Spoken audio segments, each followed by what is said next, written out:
Who would win? A hate computer or a blonde dude who literally has the word bro in his name? Hey guys, how's it hanging everybody? This is StormPow, and today we are going to be talking about who would win in a fight, Hatchiyack or Broly. So I feel like most of you guys know quite a bit about Broly already if you're watching this video, but I do want to give a quick background on Hatchiyack first.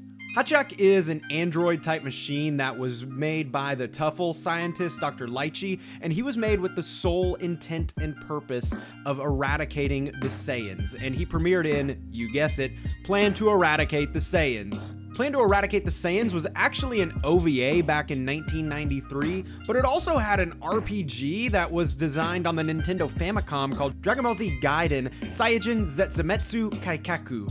You don't know how many takes that took for me to say that correctly. But we didn't really get a whole lot of exposure to Hatchiyack over here in the West until Raging Blast 2 came out, and they actually included him as a playable character, and they even included a remake of the original OVA in the game. And of course, Broly is the legendary Super Saiyan. He's around Goku's age, and he has an unquenchable thirst for blood, but we'll get to that more here in just a few minutes. But hey guys, before we get too much more into this video, I do want to ask you real quick to please like this video if you are enjoying it so far, and also be sure to subscribe for more content and check out all my social media and other websites down in the description below. And also, leave me a comment of another what-if scenario that you'd like to see me cover, whether it's in Dragon Ball or another anime or really anything, and I might use it and shout you out in a future video, who knows? So both Hatchiyack and Broly actually had movies where they were the main antagonists that the Z Fighters had to beat, and both of these movies took place during the 10-day wait before the Cell games. Like, god dang, these guys cannot get a frickin' break. They were supposed to have a 10-day vacation to rest up, and they ended up having to fight some of the worst enemies in the history of the franchise. But we do know that Hatchiyack took place after Broly, and the main reason that we know that for sure is because when Hatchiyack first emerges and shows himself, it is noted by the characters that they thought he might be stronger than Broly. So we're gonna take a look at exactly how strong Hatchiyack was and if he really was stronger than Broly. So Hatchiyack took multiple Super Saiyans and Piccolo to defeat. Right when things seemed hopeless, all the Z Fighters had to join together and join one big blast of all of their signature attacks and hit Hatchiyack all at once in one big fail swoop that finally defeated Hatchiyack. Broly was technically defeated by Goku alone, but Goku had almost been defeated by Broly when he gathered the energy of his allies. Gohan, Trunks, Vegeta, and Piccolo, the exact same allies from Plan to Eradicate the Saiyans, lent Goku their energy, giving Goku the second win that Goku needed to finally defeat Broly. Then Goku was finally able to turn that energy that his friends had lent him into one big blue energy ball, and he shoved it right into Broly's gut, which is not something that you would do if he was really your bro, Goku. I'm just saying that was not a bro move of you to you know, blow him up from the inside out like that. Just total not bro move, bro. So how do we know who was actually the strongest? I mean, they both took the combined efforts of all of the Z Fighters, and they both nearly overpowered and won right before these last-ditch efforts that were able to finally defeat them. So let's take a look at who these characters are. So anyway, Hatchiyack is a Tuffle machine. The Tuffles were a humanoid race from the planet Plant, and their entire race was annihilated when a bunch of great apes came into their planet and took over. So this is actually the scene where King Vegeta became King Vegeta. And when the planet Vegeta was formed, basically they took over Planet Plant and put a big old flag that said Planet Vegeta on it and took it over and called it Planet Vegeta. So Dr. Lychee was a Tuffle scientist who was one of the lucky few who was not killed during this takeover. Dr. Lychee's goal was to get rid of the Saiyan race the same way that they did to his race. So he created Hatchiyack, which originally was a supercomputer. This computer was designed to take the power of hate and turn it into something more physical that could be used to eradicate any remaining Saiyans. Because by this point, the Saiyans had also had a pretty similar wiping out where there weren't as many of them left over when Frieza and his family came in and took over Planet Vegeta. So they got a taste of their own medicine, but Dr. Lychee still wanted to get rid of the ones that were still left. And while Dr. Lychee never actually finished his Hatchiyack supercomputer, when Vegeta crushed him, and I mean literally, Vegeta crushed Dr. Lychee, like with his foot, Dr. Lychee's energy and hatred for Saiyans became an actual physical embodiment that was used to give the supercomputer its last surge of energy, and it turned Hatchiyack into his final form. Then the Hatchiyack that we know is formed, and he begins to deal out a couple decades worth of overdue Saiyan whoopings. And so you may have heard about Tuffles a couple times in the Dragon Ball franchise. They are mentioned here and there, but one of the more notable times that we know of is Baby.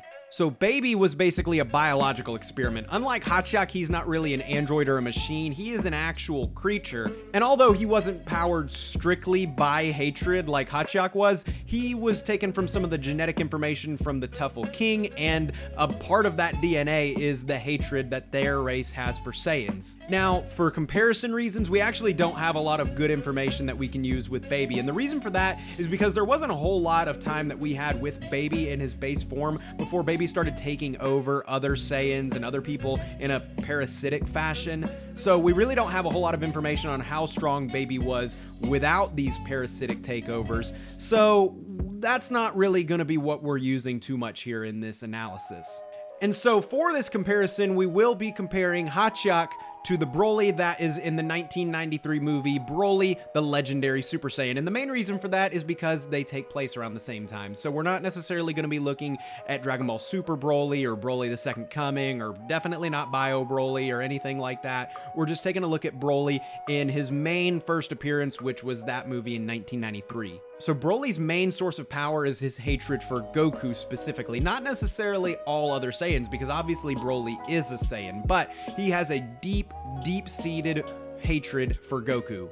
And this hatred actually stems from when Goku and Broly were babies. They were sleeping in Saiyan pods right next to each other, and Goku kept crying and it wouldn't let Broly sleep, and Broly hates him to this day for it. I mean, that's petty. That's petty. I'm sorry. That's petty. But to be fair, the last thing that Broly heard before his entire family was murdered and his entire planet was destroyed and he was nearly murdered was Goku crying. So really, if you think about it, Broly doesn't necessarily actually hate Goku just for crying. He hates it because his brain associates Goku with all the terrible things that happened to his planet and his race, right at the same time that Goku wouldn't shut the hell up. But still, he petty. So Broly had this rage that was far beyond normal Saiyans and their short temper and their rage. Broly's father, Paragus, actually had to adorn him in all this stuff like wristbands and a crown and a belt and everything like that and a chest plate just to keep Broly's energy under control. I mean, that's really bad parenting though, to be honest. I mean, he's kind of rewarding that bad behavior by giving Broly some bling. Like, I'm just saying, if I threw a temper tantrum and my dad got me like a Rolex or something, I'd probably throw another temper tantrum. Now, parenting advice aside, we do want to note that Broly is one of the few enemies that Vegeta was actually frightened by, and Vegeta immediately wanted the help of the other Z fighters instead of going full Leroy Jenkins like he normally does when he sees an enemy that he probably shouldn't take on by himself, and he chooses to anyway. Whereas when Hatchiyack's final form first came out, Vegeta was actually excited. He was interested and excited for a challenge. But I'm not going to use that data too heavily here for two reasons. One, Vegeta dumb.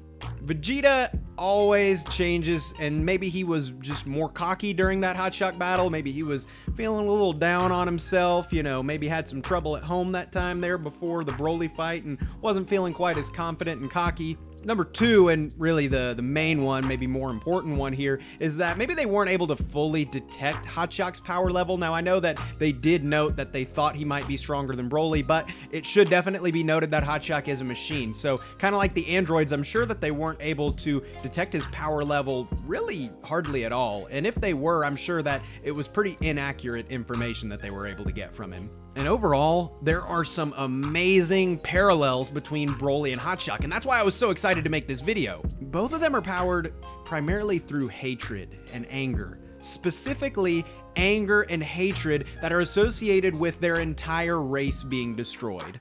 And both of them are essentially robots. Now, while Hatchiyack is literally a robot and a machine, I mean, Broly may as well be a robot. His brain is so one track, just like a robot. He has one mission, and that is to destroy Kakarot. I am Broly. Must destroy Kakarot! Ultimately, though, for me, the tiebreaker is going to come between a couple of things here. Hatchiyack was engineered from the hatred of an entire race. His deep-seated anger is brought to you by all of the Tuffle people that were destroyed by the Saiyans. And he was designed to eradicate an entire race of Saiyans. Considering how powerful Saiyans are, the fact that he was designed to destroy many of them is an incredible thing to take into consideration here. And when all the Z Fighters teamed up to deliver that final blow to Hatchiyack, they were all in a pretty elevated state energy-wise. The Saiyans were all in their Super Saiyan form, and they were definitely giving it everything they had on those blasts until he was finally the one that was eradicated. Broly. So Broly is mentally ill, to say the least. When Goku was gathering the energy from his allies to deliver the final blow to Broly, his friends were on the brink of defeat themselves, and as they lent Goku their energy, they collapsed immediately afterward. They had all already been reduced to their base forms, literally unable to even fly anymore because they were so weak. And so it's safe to say that the energy that Goku got from his friends when they lent him their remaining energy was not a lot of energy. I would definitely say that it was less energy than the combined energy that was demonstrated during the final blow to Hatchiyack. And so the fact that Goku was able to defeat Broly technically single-handedly, and I mean, he literally did use one hand for the energy blast, and also taking into consideration the motivations and the design of each character, how Hatchiyack was designed to eradicate an entire race of Saiyans, whereas Broly, while he was technically designed to destroy entire planets, his main motivation really lies in defeating Goku and Goku alone. Taking all of this into consideration, I'm willing to say that Hatchiyack would be able to defeat Broly as he is in the state of the legendary Super Saiyan movie from 1993 if they were to go head-to-head in a battle. But that is my opinion. I've given you guys the information, but I do want to know what you guys think. Do you guys agree or do you disagree? And if so, why? So please leave me a comment below letting me know if you think that Broly would win or if Hatchiyack would win. And also feel free to leave me some other what-if scenarios and I may shout you out in a future video and use it. Also, please be sure to like this video and subscribe for more content. And also be sure to check out my Twitch channel where I play games and do other things. And also join my Discord server or follow me on Twitter if you want to chat with me or some of my friends. But anyway, guys, that's it for this video. Thank you so much for tuning in. I hope you have a nice day and goodbye.